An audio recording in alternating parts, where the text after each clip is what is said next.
ஓம் சாந்தி 13.03.2021 சாக்கார முரளி. இன்று பாபா கூறுகிறார், இனிமையான குழந்தைகளே, உயர்ந்த பதவி அடைய வேண்டுமென்றால் உண்மையான தந்தையிடம் சதா உண்மையாக இருங்கள். ஏதாவது தவறு நடந்தால் தந்தையிடம் மன்னிப்பு கேளுங்கள். தன்னுடைய வழிப்படி நடக்காதீர்கள். கேள்வி: எந்த செல்லமான குழந்தைகள் ஒருபோதும் மறைந்திருக்க முடியாது? பதில்: யாருக்கு ஈஸ்வரிய குடும்பத்தின் மீது அன்பு இருக்கிறதோ, யாருக்கு இரவு பகல் சேவை செய்ய வேண்டும் என்ற கவலை இருக்கிறதோ, அப்படிப்பட்ட சேவை செய்யக்கூடிய, கட்டளைகளுக்கு கீழ்ப்படியக்கூடிய மற்றும் நம்பிக்கைக்கு பாத்திரமானவர்களாக இருக்கிறார்களோ, யார் ஒருபோதும் தன்னுடைய மனவழியில் நடப்பதில்லையோ, தந்தையிடம் உண்மையாகவும் சுத்தமாகவும் இருக்கிறார்களோ, அப்படிப்பட்டவர்கள் ஒருபோதும் மறைந்திருக்க முடியாது. இந்த முரளியில பாபா ஸ்ரீமத் படி நடக்கக்கூடிய, முயற்சி செய்யக்கூடிய குழந்தைகள் மறைந்திருக்க முடியாது. அதே நேரத்தில் ஸ்ரீமத் படி நடக்காத, முயற்சி செய்யாத குழந்தைகளும் மறைந்திருக்க முடியாது அப்படின்றார். எல்லாமே வெளிப்படையாக தெரிஞ்சிடும். உண்மையாக இல்லை அப்படின்னா, நம்பிக்கைக்கு பாத்திரமானவர்களாக இல்லை அப்படின்னா, அல்லது சொல்படி நடக்கலைன்னா உயர்ந்த பதவி அடைய முடியாது. ஆகையால் தான் கோடியில் ஒரு சிலர் தான் அந்த மாலையில் மணி ஆகிறாங்க அப்படின்னு பாபா புரிய வைக்கிறார். ஏதாவது தவறு நடந்து விட்டால் அது பாபாவிடம் சொல்லி மன்னிப்பு கேளுங்க அப்படின்றார். சில நேரம் குழந்தைகள் என்ன செய்துட்டு இருக்காங்களோ அதனாலேயே அவங்க கீழே விழுந்துட்டு இருக்காங்கன்றத கூட புரிஞ்சுக்காமலே செய்துட்டு இருக்கிறாங்க அப்படின்னு பாபா புரிய வைக்கிறார். என்ன செய்கிறோன்றது கூட தெரியாமல் செய்துட்டு இருக்காங்க. ஆகையில் பாபா குழந்தைகளை ஸ்ரீமத் படி நடக்கணும், எந்த தவறும் செய்யக்கூடாது. இல்லைன்னா கடைசியில் நானே இந்த பாவமெல்லாம் செய்தேன் அப்படின்னு சொல்லி உங்கள் வாயாலேயே நீங்கள் சொல்ல வேண்டியதாக இருக்கும், ஒத்துக்க வேண்டியதாக இருக்கும் ட்ரிபியூனலுக்கு முன்னாடி அப்படின்னு பாபா புரிய வைக்கிறார். வரதானத்தில் பாபா ரொம்ப அழகாக தீவிர முயற்சி ஆகிறதுக்கு என்ன செய்யணும் அப்படின்றது புரிய வைக்கிறார். யுகமும் வைரம் போன்ற யுகம், பாகமும் ஹீரோ பாகம். ஆகையால் ஒவ்வொருத்தருடைய விசேஷ தன்மையே பாருங்கள், வைரத்தையே பாருங்கள். இந்த ஒரு விஷயத்திற்கு நீங்கள் கவனம் கொடுத்தால் போதும், நீங்கள் தீவிர முயற்சியாளர் ஆக முடியும் அப்படின்னு புரிய வைக்கிறார். முரளியின் பாடல்: தாயும் நீயே, தந்தையும் நீயே. ஓம் சாந்தி. பாடலில் யார் கேரண்டி கொடுத்தது? பாபா, எங்களுக்கு நீங்கள் மட்டுமே இருக்கிறீர்கள், வேறு யாரும் இல்லை என்று தாய் தந்தையிடம் குழந்தைகள் கேரண்டி கொடுக்கிறார்கள். எவ்வளவு உயர்ந்த குறிக்கோள்! அப்படிப்பட்ட உயர்ந்த தந்தையின் ஸ்ரீமத் படி ஒருவர் நடந்தால் அவர் நிச்சயம் உயர்ந்த ஆஸ்தி அடைவார், அது கேரண்டி. ஆனாலும் கோடியில் சிலர், அந்த சிலரிலும் சிலரே மாலையின் மணியாகிறார்கள். தாயும் நீயே, தந்தையும் நீயே என்று சொல்லவும் செய்கிறார்கள். ஆனால் மாயா அவ்வளவு கெட்டவனாக இருக்கிறது. ஆகையால் உத்தரவாதத்தின்படி நடப்பது மிகவும் கஷ்டம். உண்மையாகவே நான் தாய் தந்தையினுடையவனாக மாறி இருக்கிறேனா என்று ஒவ்வொருவரும் தன்னையே கேட்டுக்கொள்ள முடியும். அப்படி ஆகவில்லை என்று தந்தை சொல்கிறார். மிக குறைவாக இருக்கிறார்கள். அதனால்தான் பாருங்கள், மிக குறைவானவர்களின் மாலைதான் தயாராகிறது. இத்தனை கோடி மனிதர்களில் வெறும் 8 பேருடைய வைஜெயந்தி மாலை உருவாகிறது. சொல்வதொன்று செய்வதொன்றாக இருக்கிறது. எவ்வளவு அதிசயமாக இருக்கிறது என்பதை பாருங்கள் என்று தந்தை சொல்கிறார். அதாவது, எனக்கு ஒரு பாபா தவிர வேற யாரும் இல்லைன்னு சொல்லுவாங்க, எல்லாரையும் நினச்சிட்டும் இருப்பாங்க. அதனால் இது வண்டர் இல்லையா அப்படின்றார் பாபா. பாபா எவ்வளவு அன்பாக புரிய வைக்கிறார். இருந்தாலும் நல்ல பிள்ளைகளாக சிலரே வெளிப்படுகிறார்கள். குழந்தைகளிடம் அவ்வளவு சக்தி இல்லை. அதனால் ஸ்ரீமத் படி நடக்க முடிவதில்லை. நிச்சயம் ராவண வழிப்படி இருக்கிறார்கள். ஆகையால் அவ்வளவு பதவி அடைய முடிவதில்லை. சிலர் மட்டுமே மாலையின் மணிகள் ஆகிறார்கள். அந்த செல்லமானவர்கள் மறைந்திருக்க முடியாது. அவர்கள் இதயத்தில் இடம் பிடித்திருக்கிறார்கள். அவர்கள் பாபாவின் இதயத்தில் இடம் பிடித்திருப்பார்கள். அவர்களுக்கு இரவும் பகலும் சேவையின் எண்ணமே இருக்கும். ஈஸ்வரிய சம்பந்தத்தில் அன்பு இருக்கும். அவர்களுடைய புத்தி வெளியில் எங்கும் போவதில்லை. தெய்வீக குடும்பத்தின் மீது அன்பு வைக்க வேண்டும். பக்தி மார்க்கத்திலும் எப்படியெல்லாம் பாடிக்கொண்டிருக்கிறார்கள், எவ்வளவு அன்போடு நினைவு செய்கிறார்கள் என்பது சிந்திக்க வேண்டிய விஷயம். இங்கே நினைவு செய்வதே இல்லை. தந்தையினுடையவர் ஆனதால் மாயா எதிரியாகி விடுகிறது. புத்தி வெளியே சென்று விடுகிறது. ஆகையால் மாயா நன்றாகவே விழவைத்து விடுகிறது. நாம் எதை செய்து கொண்டிருக்கிறோமோ அது நாம் விழுவதற்காகவே செய்து கொண்டிருக்கிறோம் என்பதையே அறிந்து கொள்வதில்லை. தன்னுடைய மன வழியில் நடந்து விழுந்து கொண்டே இருப்பார்கள். தாம் என்ன செய்து கொண்டிருக்கிறோம் என்பது அவர்களுக்கு தெரிவதே இல்லை. தந்தையின் சேவையில் எவ்வளவு உண்மையாக ஈடுபட வேண்டும். கோடியில் சிலரே தந்தையை முழுமையாக புரிந்து கொள்கிறார்கள். ஒவ்வொரு கல்பமும் இப்படியே நடக்கிறது என்று தந்தை சொல்கிறார். முழுமையாக நம்பிக்கைக்கு பாத்திரமானவர்களாகவும் கட்டளைகளுக்கு கீழ்ப்படிந்தவர்களாகவும் இல்லாத காரணத்தினால் பாவம் அவர்களுடைய பதவி அப்படியாகிவிடுகிறது. சிலர் எப்படி இருக்கிறார்கள் என்றால், நாங்கள் ஸ்ரீமத் படி நடக்க மாட்டோம் என்று சத்தியம் செய்திருப்பவர்கள் போல் இருக்கிறார்கள். இப்படிப்பட்டவர்களும் மறைந்திருக்க முடியாது. ஒருவருடைய அதிர்ஷ்டத்தில் இல்லை என்றால் முதலில் தேக அபிமானம் கன்னத்தில் அறைவிடுகிறது. பிறகு காமம் வருகிறது. காமம் இல்லை என்றால் கோபம், பேராசை எல்லாம் வருகிறது. இவைகள் எல்லாம் எதிரிகளே. மோகமும் எப்படிப்பட்டதாக இருக்கிறது என்றால் அதுவும் முற்றிலும் சத்திய நாசம் செய்துவிடுகிறது. ஆசையும் குறைந்தது கிடையாது, பேராசையும் குறைந்தது கிடையாது. அது மிகவும் கடுமையான எதிரியாக இருக்கிறது. ஒரு பைசாவுக்கு பெறாத பொருளை திருடி விடுகிறார்கள். இதுவும் ஆசையே. திருடும் பழக்கம் மிகவும் மோசமானது.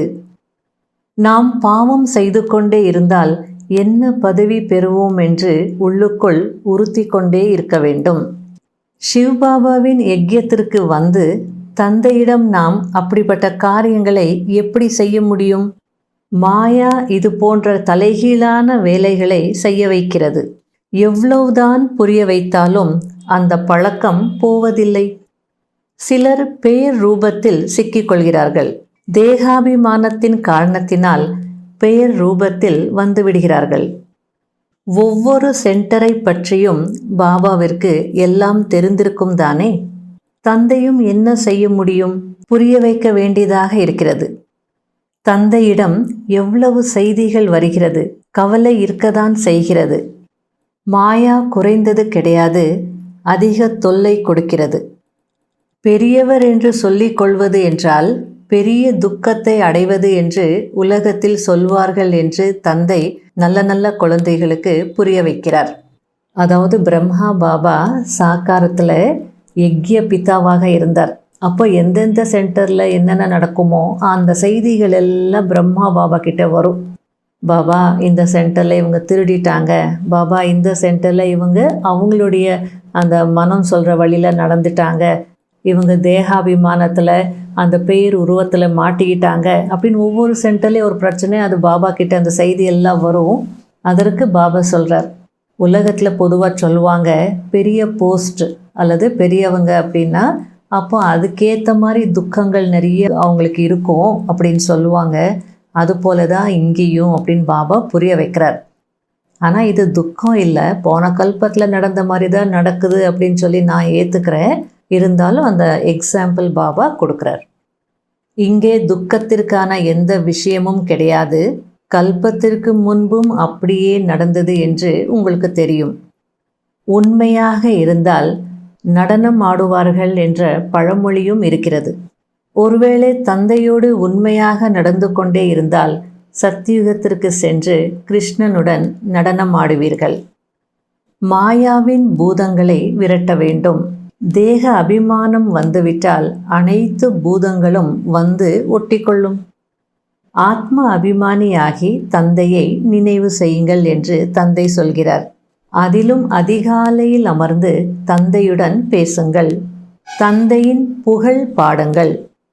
ஸ்ரீமத் படி செல்லுங்கள் என்று தந்தை சொல்லிக்கொண்டே இருக்கிறார். இல்லையென்றால் கடைசியில் மரணம் வந்துவிடும். இல்லையென்றால் நானே இந்த பாவமெல்லாம் செய்தேன் என்று நீதி சபையில் அனைத்தையும் சொல்ல நேரிடும். தன்னுடைய வழியில் நடந்தால் கல்ப கல்பத்திற்கும் கரை படிந்துவிடும். ஒரு முறை ஃபெயில் ஆகிவிட்டால் 2வது 3வது வருடங்களில் படிக்கலாம் என்பது கிடையாது. இப்போது பாஸ் ஆகவில்லை என்றால் ஒவ்வொரு கல்பமும் அப்படியே நடந்து கொண்டிருக்கும். எனவே அதிகமாக முயற்சி செய்ய வேண்டும். ஒவ்வொரு அடியிலும் ஸ்ரீமத் படி நடந்து செல்லுங்கள். உள்ளே எந்த அழுக்கும் இருக்கக்கூடாது. இதயத்தை சுத்தமாக மாற்ற வேண்டும். நான் எதுவரை ஸ்ரீமத் படி நடக்கிறேன், புத்தி யோகம் வெளியே எங்கும் அலைவதில்லைதானே, நான் தேக அபிமானத்தில் இல்லைதானே என்று தன்னை தானே கேட்க வேண்டும்.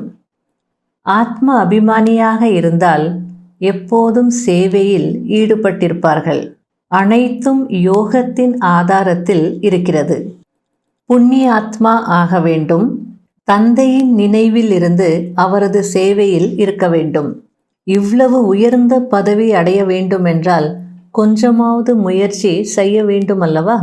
நீங்கள் என்னிடம் வர வேண்டும். ஆகையால் இப்போது என்னை நினைவு செய்யுங்கள் என்று தந்தை சொல்கிறார். தவறு நடந்துவிட்டால் தந்தையிடம் மன்னிப்பு கேட்க வேண்டும். யாரோ ஒரு பிரதர் பாபா கிட்ட மன்னிப்பு கேட்கறதுக்காக ஒரு நாளுக்காக வந்திருக்கிறார். அதை பற்றி பாபா உயர்வா சொல்றார். பாருங்கள், இந்த குழந்தை குறிப்பாக மன்னிப்பு கேட்பதற்காகவே ஒரே ஒரு நாளுக்காக தந்தையிடம் வந்திருக்கிறார். கொஞ்சம் தவறு நடந்த உடனே ஓடி வந்து விட்டார். ஏனென்றால் உள்ளம் உறுத்தியது. ஆகையால் நேரடியாக சென்று தந்தையிடம் சொல்லிவிட வேண்டும் என்று நினைத்தார். தந்தை மீது எவ்வளவு மரியாதை வைத்திருக்கிறார். ஆஹா குழந்தையே, சிறிய தவறுக்கு மன்னிப்பு கேட்க வந்திருக்கிறாய், மிகவும் நல்லது என்று பாபா சொல்கிறார். நடந்த தவறை சொல்லி மன்னிப்பு கேளுங்கள் என்று தந்தை எப்போதும் சொல்கிறார். இல்லையென்றால் அந்த தவறு அதிகமாகிக் கொண்டே போகும். பிறகு விழுந்து விடுவீர்கள். முக்கியமாக யோகத்தில் இருந்தால்தான் தப்பித்து கொள்ள முடியும். ஆனால் யோகம் மிகவும் குறைவாக இருக்கிறது. மற்றபடி ஞானம் மிகவும் எளிதானது. தேக அபிமானத்தினால்தான் தவறுகள் ஏற்படுகிறது. நிறைய தவறுகள் செய்கிறார்கள். எனவே எச்சரிக்கை கொடுக்கப்படுகிறது. புரிய வைப்பது தந்தையின் வேலை. புரிய வைக்கவில்லை என்றால் எங்களுக்கு யாரும் புரிய வைக்கவில்லை என்று சொல்வார்கள். பொய் சொல்வதற்கு பதிலாக உண்மையை ஒப்புக்கொண்டு மன்னிப்பு கேட்க வேண்டும். தந்தையிடமிருந்து ஆஸ்தி அடைய வந்திருக்கிறீர்கள். ஆகையால் பாவம் செய்து காதுகளை அறுத்து கொள்ளாதீர்கள் என்று தந்தை சொல்கிறார். சொல்வது ஒன்று, நினைவு செய்வது வேறொருவரை. தந்தையை நினைவு செய்யவில்லை என்றால் அவருக்கு என்ன நிலை ஏற்படும்? சாப்பிடுவது, பேசுவது, உடுத்துவது என அனைத்தும் உண்மையாக இருக்க வேண்டும். கடைபிடிக்க வேண்டிய முக்கியமான சாராம்சம். முதல் பாயிண்ட், உண்மையாக தந்தையின் சேவையில் ஈடுபட்டுவிட வேண்டும். முழுமையாக நம்பிக்கைக்கு பாத்திரமானவராகவும் கீழ்ப்படிந்தவராகவும் ஆக வேண்டும். ஈஸ்வரிய குடும்பத்தின் மீது உண்மையான அன்பு இருக்க வேண்டும். 2வது பாயிண்ட், ஸ்ரீமத்தில் தன்னுடைய மனவழி அல்லது ராவண வழியை கலக்கக்கூடாது. ஒரு தந்தையை தவிர வேறு யாரும் இல்லை என்ற கேரண்டியில் உறுதியாக இருக்க வேண்டும். இதயத்தை சுத்தமாக தூய்மையாக மாற்ற வேண்டும். வரதானம், இந்த வைரம் போன்ற யுகத்தில் வைரத்தை பார்க்கக்கூடிய, ஹீரோ பாகத்தை நடிக்கக்கூடிய தீவிர முயற்சியாளர் ஆகுங்கள். எப்படி நகை வியாபாரியின் பார்வை எப்போதும் வைரத்தின் மீது இருக்கிறது. நீங்கள் அனைவரும் கூட நகை வியாபாரிகளாக இருக்கிறீர்கள். உங்களுடைய பார்வை ஒருபோதும் கற்களின் பக்கம் போகக்கூடாது. வைரத்தையே பார்க்க வேண்டும். ஒவ்வொருவரின் சிறப்பம்சத்தின் மீது பார்வை போக வேண்டும். சங்கம யுகமே வைரம் போன்ற யுகம். பாகமும் ஹீரோ பாகம், யுகமும் வைரம் போன்றது. எனவே வைரத்தையே பாருங்கள். அப்போது உங்களுடைய சுப பாவனையின் கிரணங்கள் எல்லா பக்கமும் பரப்ப முடியும். தற்சமயம் இந்த விஷயத்தின் மீது விசேஷ கவனம் கொடுக்க வேண்டும். அப்படிப்பட்ட முயற்சியே தீவிர முயற்சி என்று சொல்லப்படுகிறது. ஸ்லோகன்: வாயுமண்டலத்தையும் உலகத்தையும் மாற்றுவதற்கு முன்பாக சுய மாற்றத்தை கொண்டு வாருங்கள். ஓம் சாந்தி. கருமங்கள் செய், அதில் நல்லதே செய். தர்மத்தின் முன் நிற்க வேண்டும். ஒரு நாள் நீ நிற்க வேண்டும்.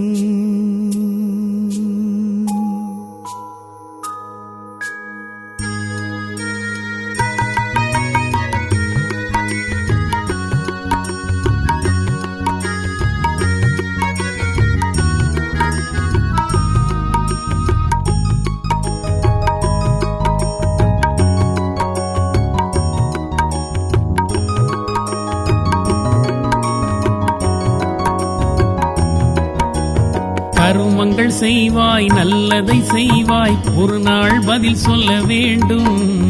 தர்மம் உன்னை கேட்கும். தர்ம தேவனுக்கு முகத்தை காட்டி நீதான் பதில் சொல்ல வேண்டும்.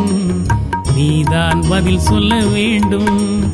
நீதி தேவனே உன் முன் வருவான். நீ உன்னை ஆயத்தம் செய்வாய். நீ உன்னை ஆயத்தம் செய்வாய். கருமங்கள் செய்வாய், நல்லதை செய்வாய், ஒரு நாள் பதில் சொல்ல வேண்டும். தர்மம் உன்னை கேட்கும். நல்லதை செய், என்றும் நல்லதை செய். நல்லதை செய், என்றும் நல்லதை செய்.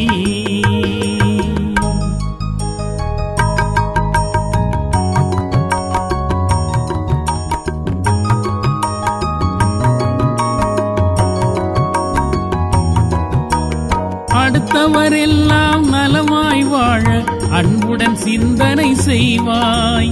கெடுமனத்தார்க்கும் நல்லதை செய்வாய்.